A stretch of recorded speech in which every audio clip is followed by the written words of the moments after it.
বন্ধুরা দেখুন রাসেল ভাইফারের মতো বিষাক্ত বিষাক্ত সাপ থেকে কিভাবে বিষ নেওয়া হয়।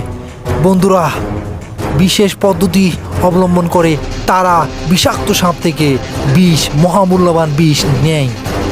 দেখুন বন্ধুরা কত বিষাক্ত সাপ এটি। বন্ধুরা দেখতে থাকুন, আবারও আরেকটি সাপ থেকে বিষ নেওয়া হচ্ছে।